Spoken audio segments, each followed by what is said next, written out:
Guys welcome back to my YouTube channel. તો આપણી પાસે આટલા મેકઅપ માટેના બ્રશ હોવા ખૂબ જ જરૂરી છે. આ છે મેકઅપ માટેના બ્રશ અને આ છે આઈઝ મેકઅપ માટેના. ફર્સ્ટ છે સ્ટીપલિંગ બ્રશ, જેનો યુઝ આપણે કરીશું પ્રાઇમર અને મોઇશ્ચરાઇઝર લગાવવા માટે. સેકન્ડ છે કન્સીલર બ્રશ, જેનો યુઝ કરીશું આપણે કન્સીલર અને કરેક્ટર કરવા માટે.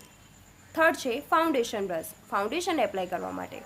આ છે પાવડર બ્રશ, પાવડર લોક કરવા માટે. કંટોર બ્રશ, આ મોટા એરિયા માટે, જેમ કે ફોરહેડ, બોન ચીક, આ બધા એરિયાઓ માટે આ મોટું બ્રશ યુઝ કરીશું. અને નોઝ માટે આ કંટોર કરવા માટે નાનું બ્રશ.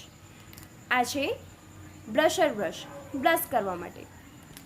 ફેન બ્રશ, હાઇલાઇટર કરવા માટે. આ થઈ ગયા આપણા મેકઅપ માટેના બ્રશિસ. આ છે આઈ મેકઅપ માટેના. ફર્સ્ટ છે કટ ક્રીઝ કરવા માટે. બીજા છે બ્લેન્ડિંગ કરવા માટે, જે આઈ શેડો આપણે કરીશું એ બ્લેન્ડ કરવા માટે.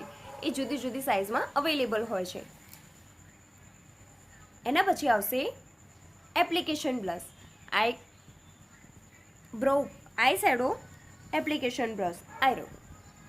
આનાથી આપણે સ્મચ પણ કરી શકીએ છીએ. જે વોટર લાઇન ઉપર આપણે કાજલ કરીએ છીએ એ સ્મચ કરવા માટે પણ આ બ્રશનો આપણે યુઝ કરી શકીએ છીએ. એન્ગ્યુલર લાઇન બ્રશ, જેનો ઉપયોગ કરીશું આપણે વિંગ બનાવવા માટે. જેને આઈલાઇનર બરાબર બનાવતા આવડતી હોય એમને આ બ્રશની જરૂર નથી. લાસ્ટ છે સ્પૂલી. તો સ્પૂલીનો યુઝ કરીશું આપણે આઈબ્રો સરખી કરવા માટે અને ફિલ કરવા માટે.